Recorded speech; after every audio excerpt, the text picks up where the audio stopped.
नमस्कार दोस्तों, मैं सुजीत सिंह एक बार फिर से आपका स्वागत करता हूं जीत क्लासेस के इस मंच पर, जहां हम पढ़ाते नहीं सिखाते हैं। एक ऐसा मंच जहां हम सारे वनडे एग्जामिनेशन की प्रिपरेशन करा रहे हैं।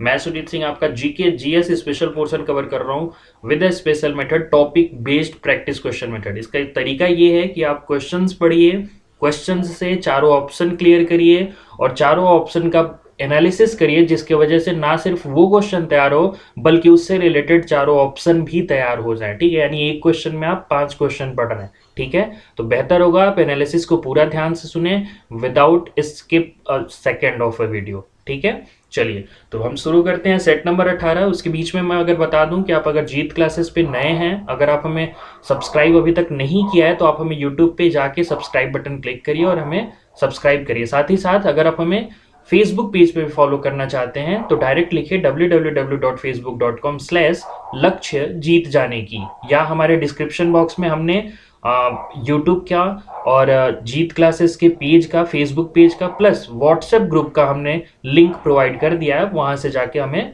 फॉलो कर सकते हैं, आप ज्वाइन कर सकते हैं। क्लियर, चलिए तो शुरू करते हैं। फटाफट आज कवर करेंगे 256 ऑनवर्ड क्वेश्चंस। ठीक है, चलिए तो पहला क्वेश्चन है कि ऋग्वेद में कुल कितने मंत्र हैं। देखिए, ऋग्वेद मतलब हमारे भारतवर्ष का सबसे प्राचीन वेद माना जाता है और इसमें कुल 1028 मंत्रों का उल्लेख है। यानी इसका आंसर हो जाएगा आपका 1028, ऑप्शन ए। ठीक है, 1875 जो दे रखा है वो सामवेद में मंत्र है। कुल कुल सामवेद में देखिए, ऋग्वेद हो गया, सामवेद हो गया, अथर्ववेद में 2086 मंत्रों का उल्लेख है। यानी ऋग्वेद में 1028 मंत्रों का उल्लेख, सामवेद में 1875 मंत्रों का उल्लेख और अथर्ववेद में 2086 मंत्रों का उल्लेख। ठीक है, 1001 में कोई मंत्र भी नहीं है।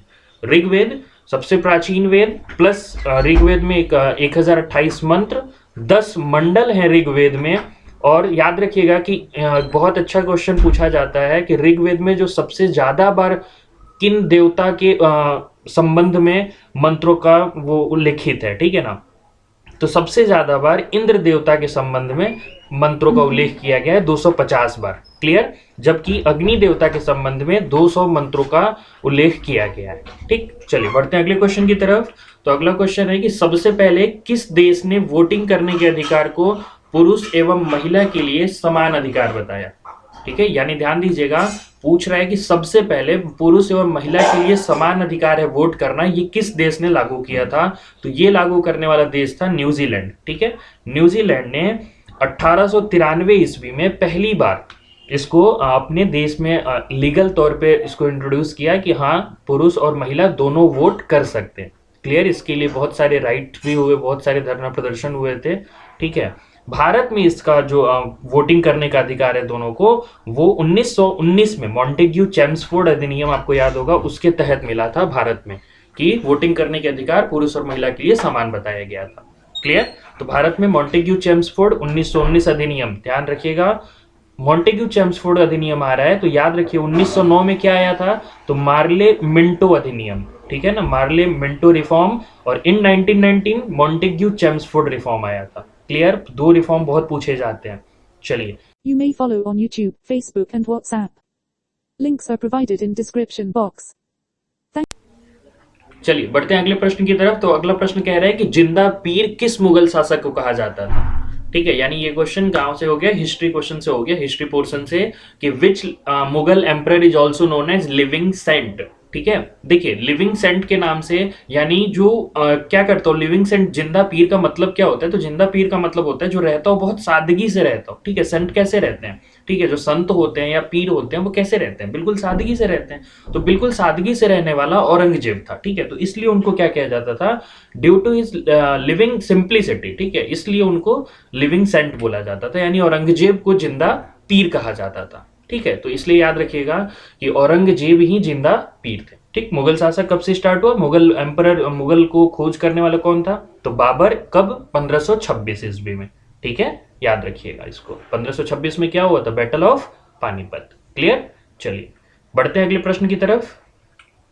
तो अगला प्रश्न कह रहा है कि प्रिंस खुर्रम किस शासक के बचपन का नाम था। देखिए, हाँ, ये भी बहुत क्वेश्चन पूछा जाता है, टीसीएस का ये पेट क्वेश्चन है कि कभी कभी ये बचपन का नाम पूछ लेता है शासक का, ठीक है ना। तो आज ये चारों का नाम जान लीजिए, क्या क्या है। प्रिंस खुर्रम है, तो प्रिंस खुर्रम किनको कहा जाता था, तो शाहजहां को कहा जाता था, ठीक है। शाहजहां के नाम से आपको पता है, शाहजहां मॉन्यूमेंट, आगरा का ताजमहल, ठीक है। यानी ये मॉन्यूमेंटल एम्परर माना जाता था इनको, इनके समय में मॉन्यूमेंट खूब बने, ठीक है। यानी जो क्या कहते हैं मॉन्यूमेंट्स, मतलब जो आपके इमारत होते हैं वो खूब बने, ठीक है। जहांगीर के समय पेंटिंग अपने चरमोत्कर्ष पर था, ठीक है, यानी अपने चरम पर था जहांगीर के समय। जहांगीर को सलीम बोला जाता है, शाहजहां को खुर्रम बोला जाता है, शेरशाह सूरी को फरीद बोला जाता है, ठीक है, और औरंगजेब को आलमगीर बोला जाता है। बचपन का नाम इन सबका यही है, शेरशाह सूरी का फरीद, जहांगीर को सलीम, शाहजहां को खुर्रम और औरंगजेब को आलमगीर, ठीक है। यानी याद रखिएगा, इसका आंसर क्या हो जाएगा आपका, प्रिंस खुर्रम अगर पूछे तो शाहजहां और सलीम पूछे तो जहांगीर। क्लियर है। चलिए बढ़ते हैं अगले प्रश्न की तरफ। तो अगला प्रश्न कह रहा है कि जजिया टैक्स अकबर ने कब हटाया। देखिए, जजिया टैक्स इंपोज किया गया था, तो अकबर ने इसको कब हटाया, बहुत इंपॉर्टेंट क्वेश्चन है। अकबर से ये चार जो डेट दिए गए ना, बहुत इंपॉर्टेंट है, इसको चारों को आप क्लियर कर लें कि जजिया टैक्स को हटाने का समय कब था, तो 1564 में था, ठीक है। इसका आंसर हो जाएगा 1564 ईस्वी, अकबर के नाम। अकबर बैठे कब, अकबर किस साम्राज्य के थे, तो अकबर मुगल साम्राज्य से रिलेट करते थे। और अकबर कब बैठे, तो अकबर बैठे 1556 ईस्वी में, ठीक है। अकबर बैठे 1556 ईस्वी में, 1556 ईस्वी में 14 फरवरी 1556 को अकबर ने सिंहासन ग्रहण किया। और 1556 में आपको याद होगा कि 1556 में क्या हुआ था, बैटल ऑफ सेकंड पानीपत, यानी बैटल ऑफ पानीपत 2, ठीक है। इसके बाद 1562, 56 के बाद 62 में जब विवाह हुआ अकबर का, तो 1562 में इन्होंने पिलग्रिमेज टैक्स को रिमूव किया, ठीक है, पिलग्रिमेज टैक्स को हटाया। इसके बाद 1556 में ये सिंहासन ग्रहण किया, 62 में पिलग्रिमेज टैक्स हटाया, 64 में जजिया टैक्स हटाया, और 82 में दीने इलाही धर्म की स्थापना की। बहुत बहुत ज्यादा इंपॉर्टेंट क्वेश्चन एनटीपीसी में लगातार पूछा जा रहा है कि जजिया टैक्स अकबर ने कब हटाया, तो 1564, और दीने इलाही धर्म की स्थापना कब की, तो 1582। क्लियर। इन दोनों क्वेश्चन को हमेशा एकदम कंफर्म रखिएगा। क्लियर। चलिए बढ़ते हैं अगले प्रश्न की तरफ। तो अगला प्रश्न कह रहा है कि इनमें से कौन सी परियोजना ताप्ती नदी पर स्थित है। देखिए, ताप्ती नदी पर स्थित है माता टीला बांध, दुलहस्ती परियोजना, नागार्जुन सागर परियोजना, उकाई परियोजना, ठीक है। तो इनमें से याद रखिएगा कि ताप्ती नदी पर स्थित होने वाला उकाई परियोजना है, ठीक है। तो इसका आंसर हो जाएगा आपका उकाई परियोजना, ठीक। कौन सा, ताप्ती नदी पर, तो उकाई परियोजना, ठीक है। देखिए, अब ये उकाई परियोजना है कहां, तो उकाई परियोजना गुजरात को कवर करता है, ठीक है।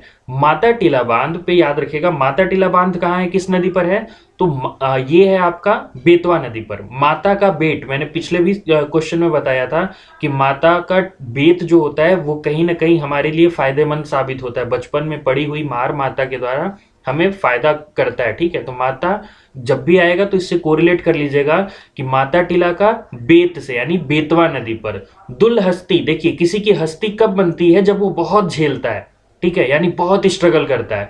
तो दुलहस्ती परियोजना यानी हस्ती परियोजना, कब किसी की हस्ती कब बनती है, तो जब वो झेलता है, यानी झेलम नदी पर है दुलहस्ती परियोजना। और इसका नागार्जुन सागर, देखिए नागार्जुन, अर्जुन किससे रिलेटेड है, तो कृष्ण से। तो यानी क्या हो गया कि नागार्जुन सागर परियोजना अगर पूछे तो ये आप बोल दीजिएगा कृष्णा रिवर पे है।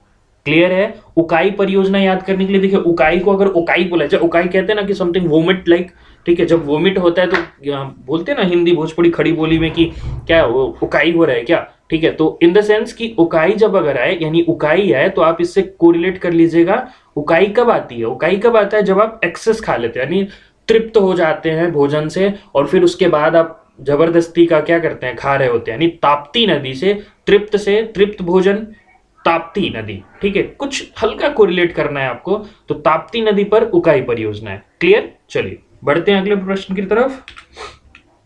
तो अगला प्रश्न कह रहा है इनमें से किस बैंक का मुख्यालय मुंबई में स्थित नहीं है, यानी मुंबई में मुख्यालय इनमें से किस बैंक का नहीं है। देखिए, जिसमें भी, एक ट्रिक बता देता हूं आपको, कि जिसमें भी लास्ट में इंडिया लगा होगा, सारे इंडिया से खत्म होने वाले बैंक जैसे State Bank of India, Union Bank of India, Bank of India, Central Bank of India, इन सब का जो मुख्यालय है वो मुंबई में है। क्लियर। एक ही एक्सेप्शन है, वो है आपका यूनाइटेड बैंक ऑफ इंडिया, और ये यूनाइटेड बैंक ऑफ इंडिया इसका कोलकाता में है इनका हेडक्वार्टर। ठीक है, तो इसका आंसर हो जाएगा कि इनमें से किस बैंक का मुख्यालय मुंबई में स्थित नहीं है, तो इसका आंसर हो जाएगा यूनाइटेड बैंक ऑफ इंडिया। बाकी सारे जितने भी of India of India of India लगे होंगे, central Bank of India, Bank of India, Union Bank of India, state Bank of India, ये सारे इनके सबका मुख्यालय कहां है? मुंबई में। क्लियर। हाँ, करंट अफेयर के मद्देनजर अगर ध्यान दिया जाए तो एक चीज ध्यान रखिएगा कि यूनाइटेड बैंक ऑफ इंडिया और ओरिएंटल बैंक ऑफ कॉमर्स, ये दो बैंकों का विलय पंजाब नेशनल बैंक में कर दिया गया है। ठीक है, और पंजाब नेशनल बैंक का हेडक्वार्टर कहां है? तो पंजाब नेशनल बैंक का हेडक्वार्टर न्यू दिल्ली में है। क्लियर। तो अब कभी भी ऐसे नहीं पूछेगा यूनाइटेड बैंक ऑफ इंडिया। अब ये क्वेश्चन, ये ज्यादा इंपॉर्टेंट क्वेश्चन हो गया। ठीक है, कि यूनाइटेड बैंक ऑफ इंडिया और ओरिएंटल बैंक ऑफ कॉमर्स, ये दो बैंकों का विलय किस में किया है, मर्ज किस में किया गया है? तो पंजाब नेशनल बैंक में किया गया है। क्लियर है। चलिए बढ़ते हैं अगले प्रश्न की तरफ। तो अगला प्रश्न कह रहा है कि मानव यूरिन का पीएच मान कितना होता है, यानी what is the pH value of urine. ठीक है, यूरिन का पीएच वैल्यू कितना होता है? तो देखिए, यूरिन का पीएच वैल्यू थोड़ा वेरिएबल होता है, ये आपको डिपेंड करता है कि आप इनटेक क्या ले रहे हो। ठीक है, आप खाना कैसा खा रहे हो। ठीक है, हालांकि पीएच मान यूरिन में यूरिक एसिड पाया जाता है, जिसके कारण ये तो कंफर्म है कि एसिडिक होगा, और इससे क्या हो गया कि ये ऑप्शन आपका हट गया 7.5। ठीक है, यानी एसिडिक में 3.5 भी हो सकता है, 4.5 भी हो सकता है, 5.8 to 6.2 भी हो सकता है। ठीक, तो मानो यूरिन का जो पीएच वैल्यू होता है वो होता है ऑप्शन डी, 5.8 to 1 से लेके 6.2 तक। क्लियर। ये वेरिएबल होता है, आपके इंटेक खाने पर डिपेंड करता है। ठीक है, ऐसे ही बिल्कुल तीन चीज याद रखिएगा, मानव से रिलेटेड तीन बहुत ज्यादा इंपॉर्टेंट है पीएच वैल्यू। वो इंपॉर्टेंट ये है कि मानव का, ये सबसे पहले तो आप यूरिन का देख लीजिए 5.8 to 6.2। ठीक है, इसके बाद मानव का सलाइवा का, यानी हमारा जो मुंह में का लार होता है यानी सलाइवा होता है, उसका पीएच वैल्यू, तो उसका भी पीएच वैल्यू वेरिएबल होता है। उसका होता है 6.7 से लेके 7.3 तक। देखिए, वो एसिडिक भी हो जाता है और बेसिक भी हो जाता है। आपको पीएच वैल्यू पता होगा कि 7 पे न्यूट्रल होता है, जबकि 7 से अगर कम की तरफ आएंगे, 0 की तरफ, तो एसिडिक होता है, और 7 से अगर आगे बढ़ेंगे तो वो एल्कली नेचर का होगा। क्लियर। तो ये हो जाएगा आपका दो चीज मैंने बता दिया। अगर यूरिन का पूछे तो 5.8 to 6.2 ये एसिडिक में ही रहेगा। ठीक है, क्योंकि इसमें यूरिक एसिड पाया जाता है। जबकि सलाइवा का 6 पॉइंट, यानी यहां से देखिए, यहां से क्रॉस कर जा रहा है यहां तक, 6.7 से लेके 7.3 तक होता है उसका। क्लियर। और इसमें देखिए, हाँ, मानो इसका देखिए 7.5 क्या है, 7.4 से टू 7.5 ये होता है ह्यूमन टीयर का, मतलब आंखों के जो आंसू होते हैं उनका पीएच वैल्यू 7.5 के आसपास होता है। क्लियर। बेसिक इन नेचर होता है। जबकि 3.5 किसका होता है? तो 3.5 एसिड का हो गया, जैसे अंगूर का रस हो गया, साइट्रिक एसिड जितने भी हैं, ठीक है, सेब का रस हो गया, अंगूर का रस हो गया, इन सब का 3.5 होता है। 4.5 आपके एसिड रेन का होता है। ठीक है, ये भी वेरिएबल है, 4 से लेके 4.5 तक, वो डिपेंड करता है कितना घुला कंपाउंड। क्लियर। तो ये आपको याद हो जाना चाहिए। ठीक है, मानो का मैंने तीन चीज बताया बहुत इंपॉर्टेंट, 7.5 आपका आंसू का, 5.8 से लेके 6.2 तक किसका बताया मैंने? यूरिन का, और आपका 6.7 से लेके 7.3 तक मैंने बताया आपका सलाइवा का। क्लियर। चलिए बढ़ते हैं अगले प्रश्न की तरफ। जी क्लासेज के पेज पर 1000+ लाइक के लिए हम आप सबका धन्यवाद करते हैं। जी चलिए बढ़ते हैं अगले प्रश्न की तरफ। तो अगला प्रश्न कह रहा है कि कान के डॉक्टर को क्या कहा जाता है? ठीक है, यानी जो कान के स्पेशलिस्ट होते हैं उनको क्या कहा जाता है? तो उनको कहा जाता है ओटोलॉजिस्ट। ठीक है, यानी ओटोलॉजिस्ट का मतलब होता है जो कान के डॉक्टर होते हैं। ठीक है, तो इसका आंसर हो जाएगा ए, ओटोलॉजिस्ट। ऑप्थेल्मोलॉजिस्ट किसको बोला जाता है? तो ऑप्थेल्मोलॉजिस्ट आंख के डॉक्टर को बोला जाता है। ठीक है, डर्मेटोलॉजिस्ट किसको बोला जाता है? तो डर्मेटोलॉजिस्ट त्वचा से यानी स्किन से जो डॉक्टर एक्सपर्ट होता है उसको हम डर्मेटोलॉजिस्ट बोलते हैं। अगर आपको कोई स्किन इन्फेक्शन है तो आप किसके पास जाते हो? डर्मेटोलॉजिस्ट के पास। क्लियर? न्यूरोलॉजिस्ट जो आप ब्रेन और नर्व्स इससे रिलेटेड जो होता है वो न्यूरोलॉजिस्ट के पास जाता है। क्लियर? तो आपको याद रखिएगा कि ऑटोलॉजिस्ट जो होता है वो क्या होता है? कान के डॉक्टर। ऑप्थेल्मोलॉजिस्ट आंख के doctor. Dermatologist skin doctor. Neurologist nerve और ब्रेन से रिलेटेड जो डॉक्टर होते हैं। क्लियर? चलिए बढ़ते अगले प्रश्न की तरफ। तो अगला प्रश्न कह रहा है कि इनमें से कौन सा राष्ट्रीय उद्यान गोवा में स्थित है? गोवा में स्थित है यानी गोवा का पूछ रहा है, ध्यान दीजिएगा। देखिए इनमें बहुत कंफ्यूजन है, बहुत बहुत ज्यादा कंफ्यूजन है भाई। गोवा में गोवा और मिजोरम यानी आप साउथ से वेस्ट, साउथ से ईस्ट चले जाओगे अगर थोड़ा सा ध्यान नहीं दिए तो। जो गोवा में स्थित है वो है मोलेम। ठीक है, मोलेम नेशनल पार्क ये गोवा में स्थित है। क्लियर? और जो मुरलेन नेशनल पार्क है वो है आपका मिजोरम का। Clear? Mollem national park is situated in Goa, whereas Murlen national park is situated in Mizoram. Clear है ना? इंद्रावती छत्तीसगढ़ का और गोइंडी है चेन्नई में यानी तमिलनाडु का। क्लियर? ये नेशनल पार्क बहुत ज्यादा इंपॉर्टेंट है, चारों बहुत ज्यादा पूछे जाते हैं, बहुत ज्यादा रिपीटेटिव है ये क्वेश्चन। ठीक है, तो ये भगवान महावीर सेंचुरी में ये नेशनल पार्क है आपका मोलेम, ये गोवा में स्थित है, और ये है मुरलेन आपका मिजोरम में। क्लियर? तो इनमें कंफ्यूज मत होइएगा। क्लियर है ना? चलिए बढ़ते हैं अगले प्रश्न की तरफ। तो अगला प्रश्न कह रहा है 266, इनमें से किस क्रिकेटर की किताब का नाम a century is not enough है? ठीक है, यानी किस क्रिकेटर की किताब का नाम a century is not enough? तो ये है हमारे भारतीय पूर्व कप्तान सौरभ गांगुली की किताब है। यानी ये किताब किसकी है? तो सौरभ गांगुली की है। ठीक है, या सेंचुरी इज नॉट एनफ। बाकी सारे क्रिकेटर हैं, एंड्रयू फ्लिंटॉफ इंग्लैंड के क्रिकेटर, इनका जो बुक का नाम है वो है आपका सेकंड इनिंग यानी दूसरी पाली। क्रिच गेल वेस्ट इंडीज के क्रिकेटर हैं, इनका जो बुक का नाम है वो है सिक्स मशीन। ठीक है, ये देखने में भी हट्टे कट्टे हैं, तो ये सिक्स मशीन इनका बुक का नाम है। एंड्रयू फ्लिंटॉफ का सेकंड इनिंग, हमारे सौरभ गांगुली का सेंचुरी इज नॉट एनफ, और ये हमारे खिलाड़ी संजय मांजरेकर जी, इनका इम्परफेक्ट। ठीक है, इनकी बुक का नाम इम्परफेक्ट है, इम्परफेक्ट। क्लियर? तो याद रखिएगा सेंचुरी इज नॉट एनफ किससे रिलेटेड है? तो सौरभ गांगुली से। क्लियर? चलिए बढ़ते हैं अगले प्रश्न की तरफ। तो अगला प्रश्न कह रहा है कि सैंगपो नदी किस नदी का नाम है? देखिए सैंगपो नदी ये भारत का नाम तो हो नहीं सकता, तो भारत से बाहर बहने वाली नदी कौन सी है? ब्रह्मपुत्र। ब्रह्मपुत्र का नाम सैंगपो नदी है, इसका आंसर हो जाएगा ब्रह्मपुत्र। कैसे है कि भाई ये तिब्बत से जब बहती है तो वहां सैंगपो नाम से ही बह के निकलती है। ठीक है, तो सैंगपो नाम से निकलती है और जैसे ही अरुणाचल प्रदेश में एंटर करती है इसका नाम दिहंग हो जाता है। ठीक है, ये अरुणाचल प्रदेश में यहाँ दिहंग, और ये फिर अरुणाचल प्रदेश से आगे आती है तो ब्रह्मपुत्र के नाम से फ्लो करती है इंटायर रीजन यहाँ जब तक वो भारत छोड़ती नहीं हो। जैसे ही वो बांग्लादेश में एंटर करती है इसका नाम जमुना हो जाता है, और इधर से आ रही गंगा से ये जमुना, गंगा जो बांग्लादेश में क्या कहलाती है? पद्मा, और ये गंगा पद्मा कहलाती है, और ये ब्रह्मपुत्र यहाँ जमुना कहलाती है। यानी यहाँ पद्मा और जमुना का मिलन होगा तो ये बनेगी मेघना। क्लियर है? ध्यान से फिगर समझिए, नहीं तो बहुत कंफ्यूजन होता है अगर आप नहीं जानते होंगे तो।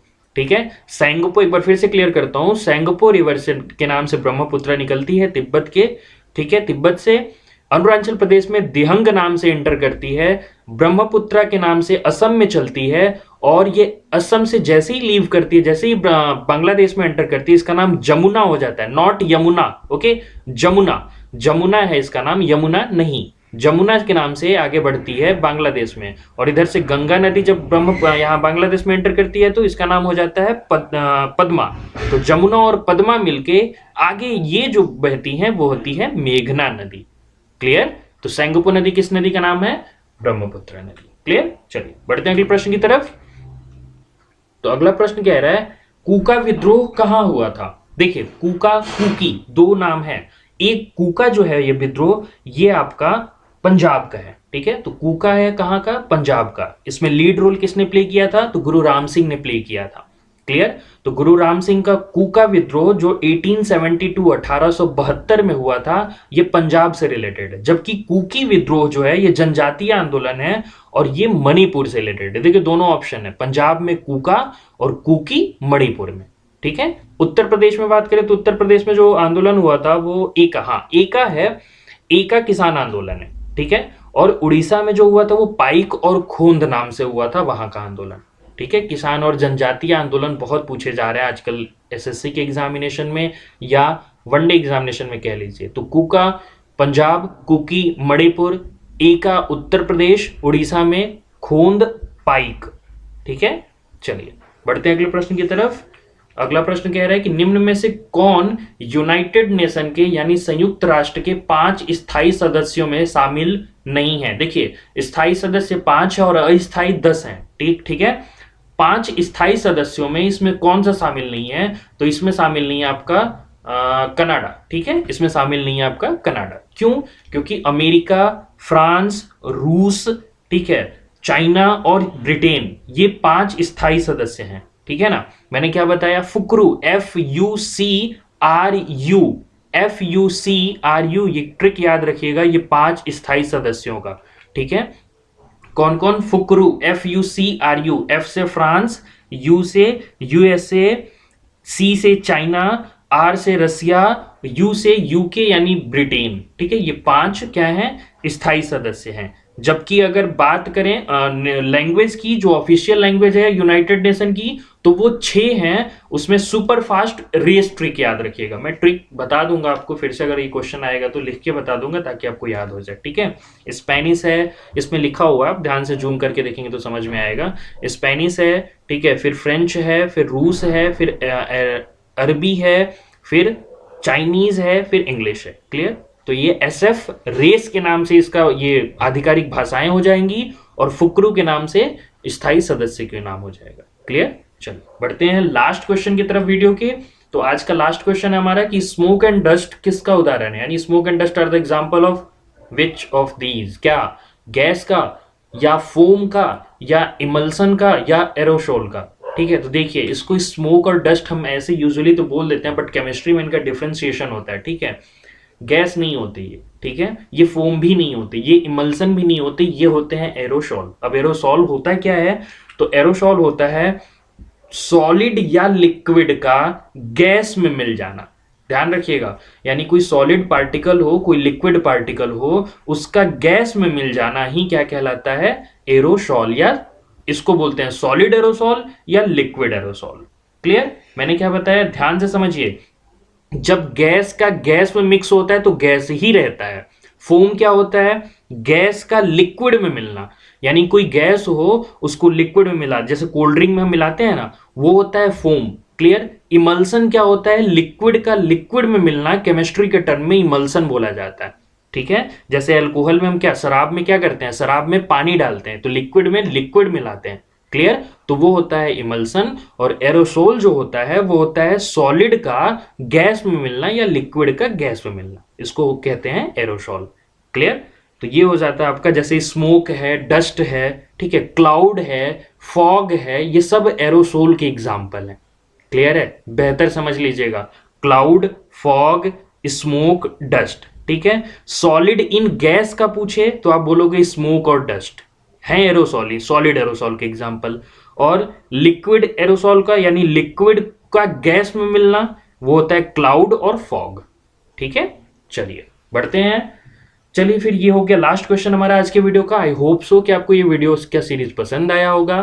तो चलिए लाइक करिए हमारी वीडियोस को, और अभी तक अगर सब्सक्राइब नहीं किया होगा तो please press the subscribe button, and please share करिए अपने दोस्तों को, चाहे वो फेसबुक ग्रुप हो, व्हाट्सएप ग्रुप हो या टेलीग्राम ग्रुप हो, आप अपने दोस्तों को जरूर शेयर करिएगा। ठीक है, चलिए मिलते हैं फिर अगले सीरीज में, जल्दी मिलते हैं अगले सीरीज के साथ। तब तक के लिए आप हंसते रहिए, मुस्कुराते रहिए और देखते रहिए जीत क्लासेस विद सुजीत सिंह।